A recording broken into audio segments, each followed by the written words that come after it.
Thank you for the introduction, Debbie. Good afternoon, members of the women's ministry, ladies and gentlemen, and those of you in your apartments watching this on Channel 91. I'm impressed. I've been picking up from Building 3 all week long, and this just doubles or triples everything that we conducted in that building. But this is a good start on helping some people have a wonderful Thanksgiving in our community. And congratulations. In the last week or so, since it was announced that I was going to speak, and the topic was Confessions of an Urban Gleaner. And everybody's like, what does that mean? What does that mean? You know, I thought I was creating a brand new title. And then I went on YouTube about hunger, and here's a van in New York City that says Urban Gleaner on it. So Johnny come lately, I thought I was being very creative, but I wasn't. So let me tell you what it means. Confession, you know what a confession is, right? Well, in this particular case, you're not going to hear any juicy stuff from me. This is the confession about my serving in this topic, collecting food. The word gleaner, does everybody have your Bible with you? The word gleaner comes from the book of Leviticus. You might want to write that down just to check on me later on. Leviticus chapter 19, verses 9 and 10. I'll read it for you, because I know you don't have your Bibles here. Now when you reap the harvest of your land, you shall not reap to the very corners of your field. Neither shall you gather the gleanings of your harvest, nor shall you glean your vineyard, nor shall you gather the fallen fruit of your vineyard. You shall leave them for the needy and for the stranger. I am the Lord your God. So what does that mean? The act of collecting leftover crops from farmers' fields after they have been harvested is gleaning. And if it's done on the farms, it's rural gleaning. But if it's done in the city, it's urban gleaning. Farmers are saving fruit and vegetables and grain for people to glean out there.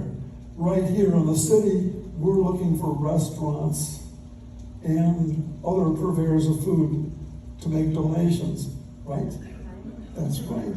Okay, so the command gleaning reflects God's desire for people of means to create opportunities for the poor and marginalized. Gleaning of the fields is central to the story of Ruth. I think Ruth is one of the shortest books in the Bible. It's like 4 pages long. And about 17 different times, gleaning is mentioned in that book. Okay, so if you want to check out Ruth, if you've never done that. So, we start the story then. So that was a little introduction. Quite a while ago, I was watching, I think it was CBS, and the title of the show interested me. It said, Hunger in America. And I watched that show. And when it was over, I thought to myself, is there something I can do about that? And I just kind of put it in the back of my mind. I had a wife, I had 2 young children, I had a job to do. So gleaning and anything else I wanted to do. But you know what? God planted a seed in my heart. Okay, time rolls on, time rolls on. A little boy, 11 years old, he and his family are vacationing up in the Kentucky, Tennessee area. And on the way back to South Florida, Jack Davis, this little 11-year-old boy, Jack Davis, and his family, they stop at a restaurant. It's a buffet restaurant, all you can eat. So they're sitting at the table and they're eating their fill. And Jack looks over at the tables where the food is. And he says, Dad, they're taking all the food away. It was the end of breakfast. They were starting to bring stuff out for lunch. But Jack, perceptive as an 11-year-old could be, says, Dad, what do they do with the food? And Dad said, well, son, I'm not really sure what they do. But I'll call the manager over and we'll ask them. Your curiosity is benefiting. So they call the manager over and Dad says, sir, my son noticed that you're taking all the food off the tables now. Well, what are you going to do with the food? He says, we're going to throw it in the dumpster. Jack was horrified. Dad didn't understand it, How does that make you feel, Dad says. He says, sir, I'm a churchgoer. I believe that we owe things to people.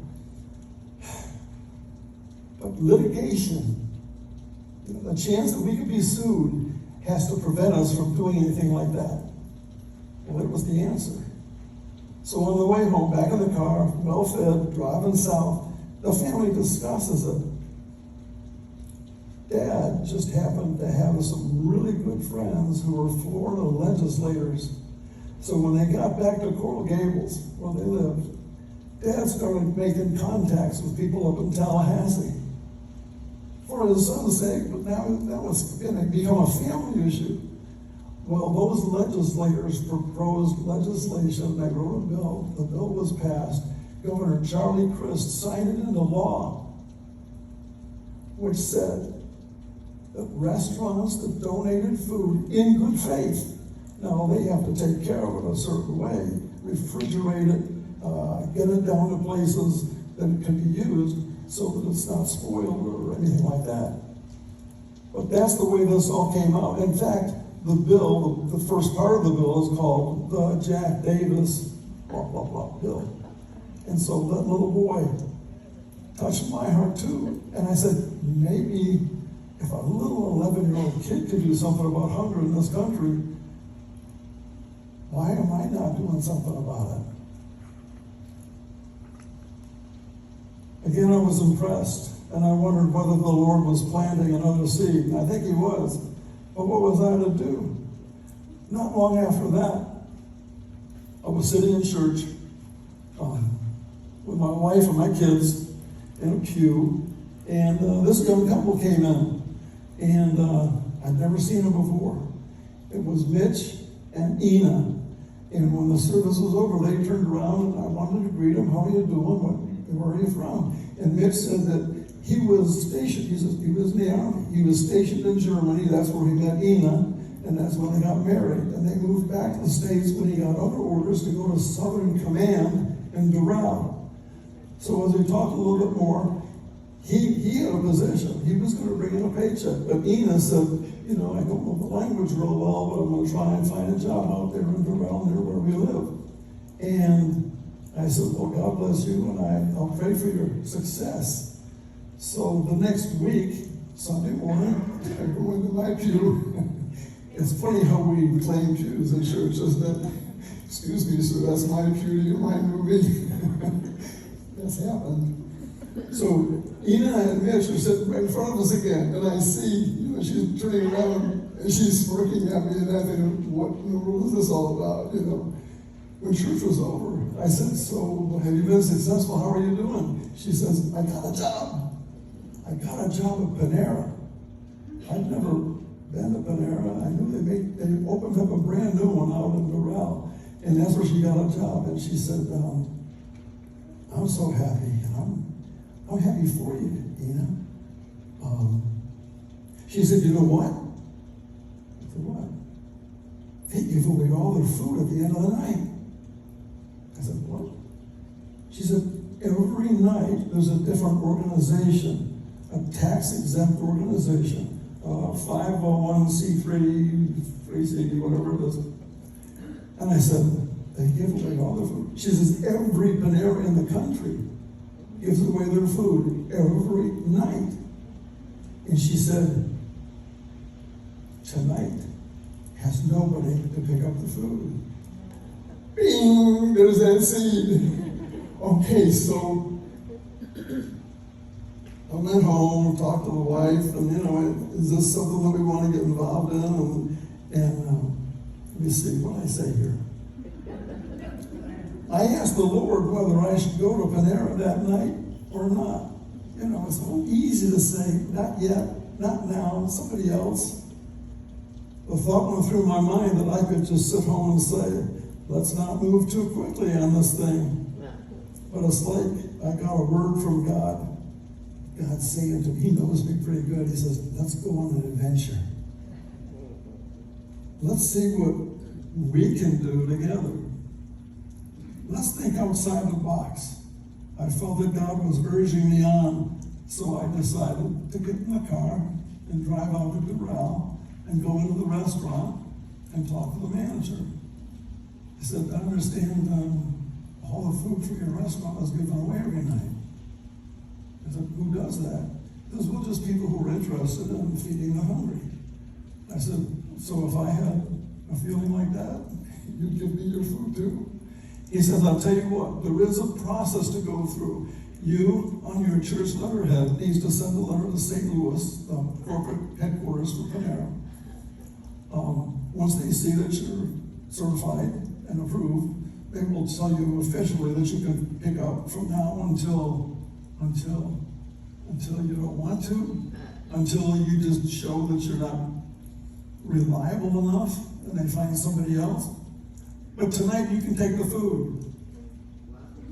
I thought, you realize what food I'm talking about? This is before COVID. This was back when everybody was doing restaurants and everything. And did you know that restaurants make twice as much food as they think they're going to serve? Because they don't want to have somebody say, well, I'll have this. We ran out of that already. So they'll make so much that they know they're going to have leftovers. So I took it in my truck and I drove back to the church. Panera closes about 11 o'clock on Sunday night. So we're talking about somewhere after midnight by the time I finally get back to church and put the bread in either the freezer or the refrigerator or just leave it in the bags, because I know the next day, Monday morning, I'm going to head out to my rescue mission with one more load.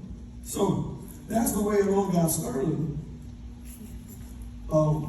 After being successful with that, on my way back from Panera one time, there was a Starbucks right on the corner of 25th Avenue. And so I thought, you know what? My confidence was soaring. I had God on my side. How could I lose? So I pulled into the Starbucks and I went in and about 9 o'clock. And I asked the barista, is the manager in today? And she said, yeah, you want to talk to her? Sure. So when she came out, I said, listen, I'd like to talk to you. Can we go sit down for a few minutes? Well, I had this little booklet full of newspaper clippings about Jack Davis and how he did his thing. And there were other articles that were coming out too based on his article. They were talking in the newspapers and on TV about that. So I pulled out my things. I noticed that you're almost closing. I see there's sandwiches, there's some pastries, there's some fruit cups. What are you going to do with all that? And she said, well, the same thing we do every night. One of the employees takes it to the dumpster behind the building over there and we throw it all away. I said, how does that make you feel? She said, listen, I know there's hungry people in the city, but we have to go by what the law says. And Starbucks cannot be sued over somebody getting sick. I said, what if I could show you that there was no possibility of you being sued? She says, I guess that would change my mind. So at the end of the night, by talking to her and her really having a conscience, she said, I tell you what, corporate doesn't know about this yet, but let me tell you, there's 6,000 corporate Starbucks today that give out food. But this was one of the first in Miami. So she said to me, you come every night at this time, I'll show you what we have left. You can take it, but you have to promise me that it'll be eaten within 24 hours, or that you'll throw it away. So even though she knew she couldn't be sued, she wanted to be sure that the right people got to eat that. Now, I noticed that picking up food is becoming easier, and the problem became where to store the food, where to give it, who would consume it. The church had a chest freezer and a large refrigerator in the kitchen. And that's where things would go, but it wouldn't last overnight. And then it had to be taken somewhere. And the recipients for me was the Miami Rescue Mission. Numerous trips to the Miami Rescue Mission. Somehow, I guess, word gets around. I got a phone call from Feeding South Florida. They're a little bit bigger organization than the Miami Rescue Mission. Are they bigger than yours too? Yeah. I mean, this covers Miami-Dade and Broward and maybe some Monroe, maybe. I mean, they've got huge warehouses. I went to one of the warehouses on a delivery and they showed me around and they had cases of soda piled to the ceiling that were donated from Pepsi and all kinds of things. But with Feeding South Florida getting my number and calling me, they said, Mr. Gishler? I said, yeah. They said, have you been picking up food from restaurants? I'm thinking, am I in trouble? Yes, I have. Would you be interested in picking from other places? See, Feeding South Florida makes phone calls to restaurants and convinces them that not only does it help hungry people, you realize, I mean, think about it. If you throw the food out, it's gone. If you donate the food, there's a tax write-off. So restaurants benefit by giving their food away. They don't have to wrap it, they don't have, it was a win-win situation. So I said to Feeding South Florida, okay, I live in Miami Springs. If you find something like within 7 miles, then I could probably do it. Okay. Oh, is that all? Just 7 miles? Well, I'll tell you what. We've got a Kentucky Fried Chicken over on 49th Street. They'd like to be picked up twice a week. I said, I can do it. And then down the street from Kentucky Fried Chicken, there's an Olive Garden. I'll take it. Same day, just 1 day a week. Right next to the same parking lot of Olive Garden is Longhorn Steakhouse. I'll take it. Then on 49th Street, on another day, there's a Chipotle. You know what Chipotles are, right? Okay, Chipotle. Okay, I'll take it. And then 2 more Starbucks. And then, I don't even remember the name of it, a restaurant in the mall. And, and then there was Pizza Hut Express. Well, let me tell you about Pizza Hut Express. Express means what? Quick. Okay, so Pizza Hut Express has a little oven on the counter. And in that little oven is a cheese, it's a personal pan pizza, about this big. So they have a cheese pizza, they have a pepperoni pizza, and they have an everything pizza. And they're cooking there. So if somebody comes in and says, I want an everything pizza, pay me and go. Because they didn't have tables. It was takeout only. But those pizzas could only stay heated for 30 minutes. And then they had to take them out and put them in the freezer for a Gleaner to come by on Friday nights. So that was me. I would pull into this Pizza Hut Express on Friday nights and go back there and boxes full of pizza that would go into my car and back to the church. Now that would fill the chest freezer by itself. I hoped and I prayed that when I got back to church, there was a youth activity going on. So I could say, heat up these pizzas, take what you want, take some home to mom and dad. Because Saturday I was going to have to make another trip down to the Miami Rescue Mission with all these pizzas and whatever else we had picked up. Kentucky Fried Chicken was always good. Again, if you've ever been to KFC, they cook the chicken in the back, and then they put it on the racks in the front, and if you want a breast or a leg or whatever, then they'll go ahead and give it to you. But again, it can't sit there forever, so when it's there too long, they go ahead and they put it in the freezer in the back. So when I would go to Kentucky Fried Chicken twice a week, there would be chicken tenders, and there'd be chicken this and chicken that, and then there'd be chicken pot pies. And again, the boxes, frozen boxes full of this that would go into my car and then down to church and either in the freezer or in the refrigerator to go down to the Miami Rescue Mission. One time, I went to Chipotle, and the Chipotle's are little stores. They've got enough seating for maybe 30 people, and Chipotle is a walkthrough. You go up to the first window, and do you want a burrito or you want a bowl? And then you go to the next place, and what kind of rice do you want? And then there's leftover food there too. Now, I would go there about 10 o'clock in the morning before they opened for lunch. And I'd knock on the door. And they'd be waving at me from behind the counter because they're chopping lettuce and they're doing all kinds of stuff there. And finally somebody comes over and lets me in. And the manager there, Zoe, she was a little devilish. You know, she would tease me and I would tease her right back. So one time I went there and just to pick up small bags. It wasn't very much from them, but it was on the way to another pickup. And Zoe said to me, would you like some tomatoes? I said, what's wrong with them?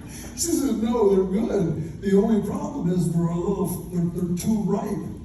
And so if we put these tomatoes through the machine that makes salsa, it'll come out all mushy.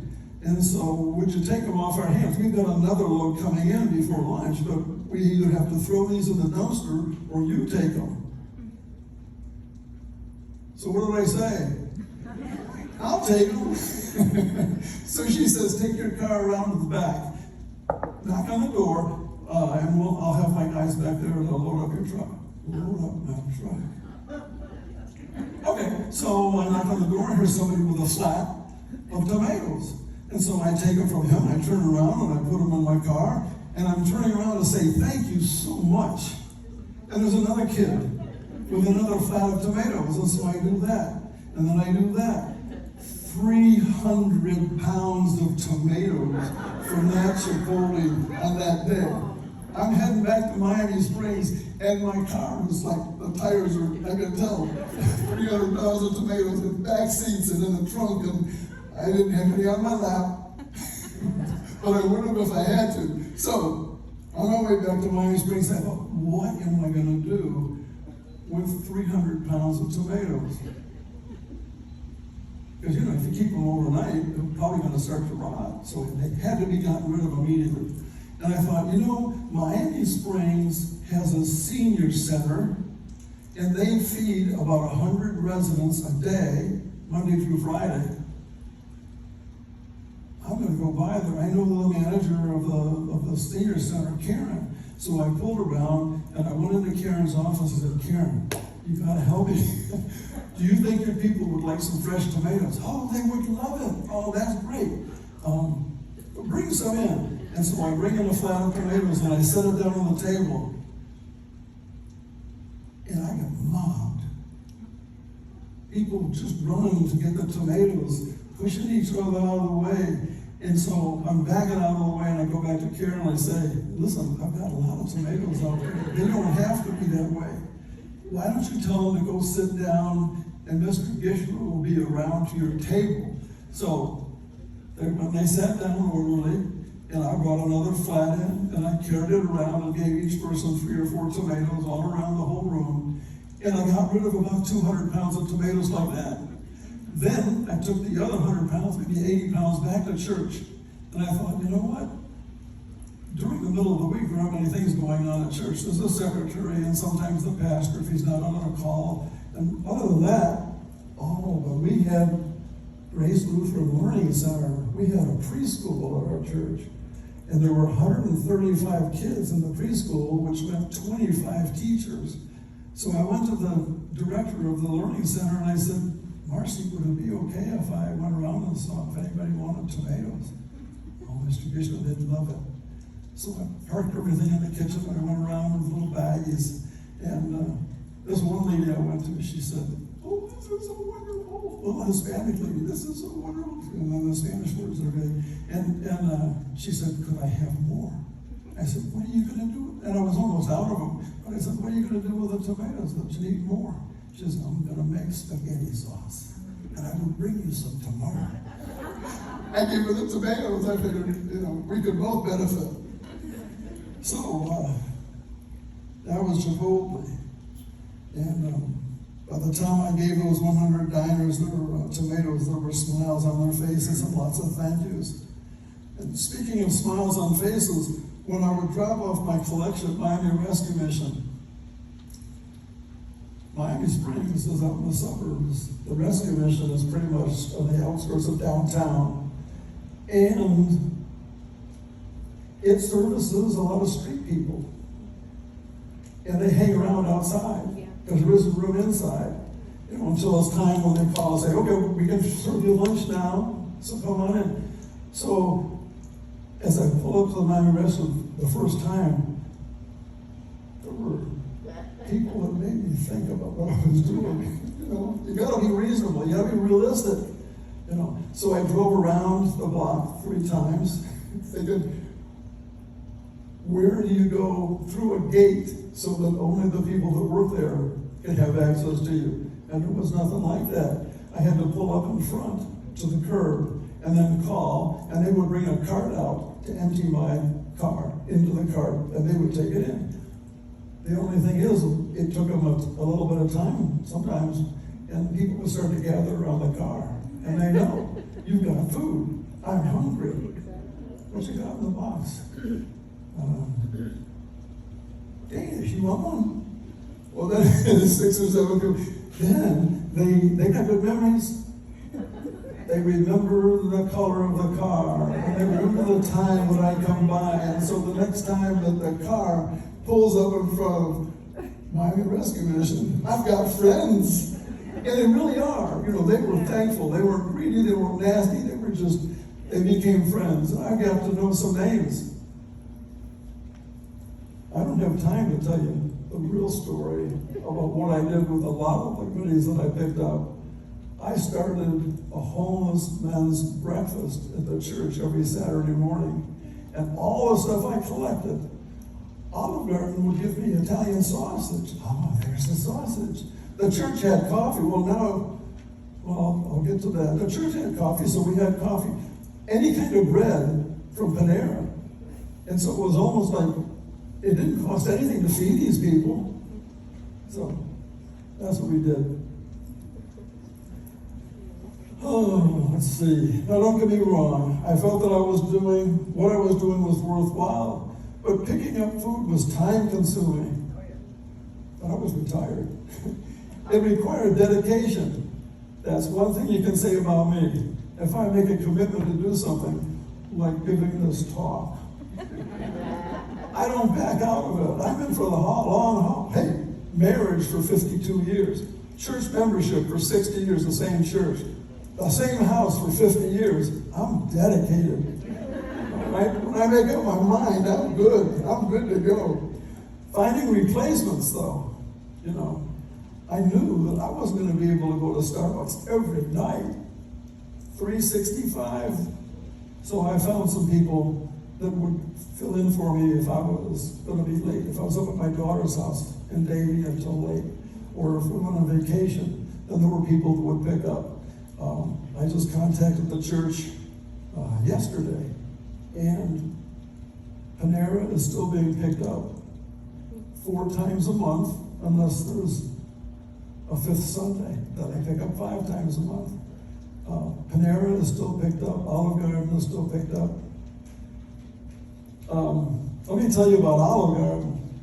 The manager at Olive Garden one time came out. I think he was new. I think he said that he transferred from up in Broward County down there. And there were things that he did up here that we didn't do in Miami. And so he said, where are you from? I said, what do you need? He says, well, where are you picking this up for? I said, well, I'm from Grace Lutheran Church in Miami Springs, and we pick it up for people that we know that need help, but then whatever's left goes to the Miami Rescue Mission. He said, that's fantastic. He said, I tell you what, does your church ever have spaghetti dinners? I said, oh yeah, Lutherans are good for the spaghetti dinners. He said, the next time you're going to have one, let me know, and I'll take care of you.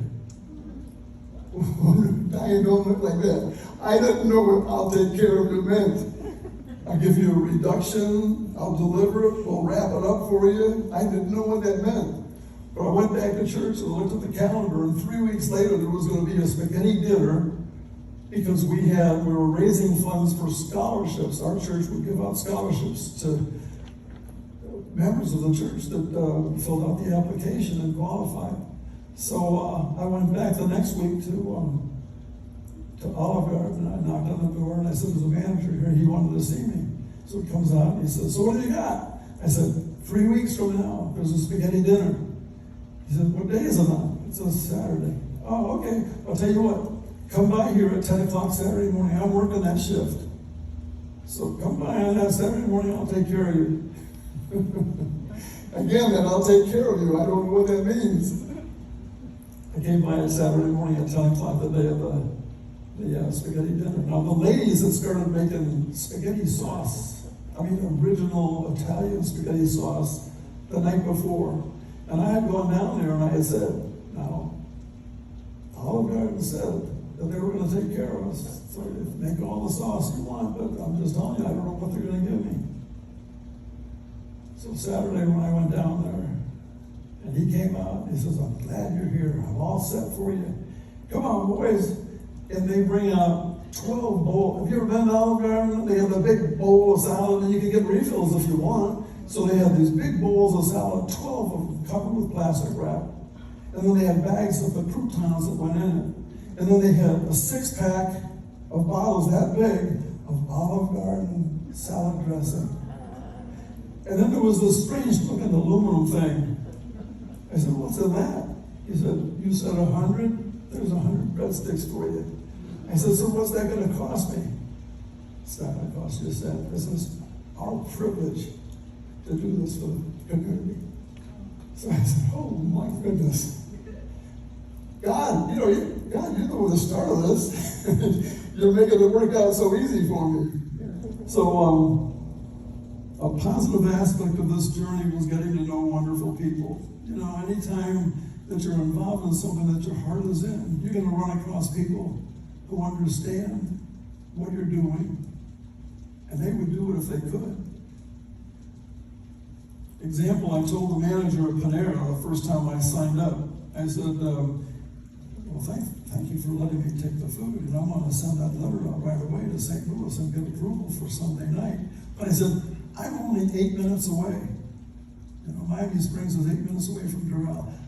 If somebody doesn't show up to pick up their night, call me. I will come down and pick them up. I'll be there before you can lock the doors.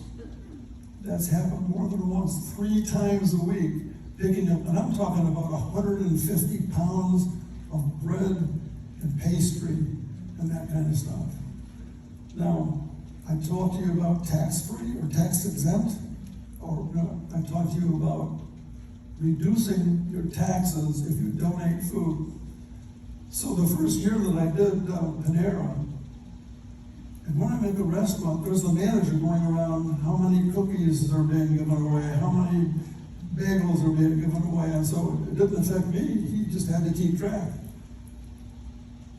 But in February of the next year, we get a letter from Panera to the church realizing that you received $27,000 worth of pastry this past year. That's one restaurant, one night. Just imagine that. So, I mean, I could go on and on forever, but we need to be realistic about this. All this came from starting an adventure with God. When you start something like this, you have to count the cost beforehand. You know, you have to know it's going to cost you gas, and it's going to be wear and tear on the car, and whatever you had planned. You made a commitment to be there on Thursday morning at 7 o'clock or 10 o'clock. But the joys of meeting a need, answering the challenges of an operation like this, that I realized I couldn't do by myself. I had friends that helped out, but I had my best friend that inspired me to do all this. Because I had a loving God who stayed with me for the long run, God provided the strength to succeed. And at this point, there's a movie, right? Right? There's a movie. A video. And I picked this video because, not so much because of the images, and I know you've all heard this song before, but it strikes a note whenever I hear this, and it makes me think about, why are you calling on me? So, thank you.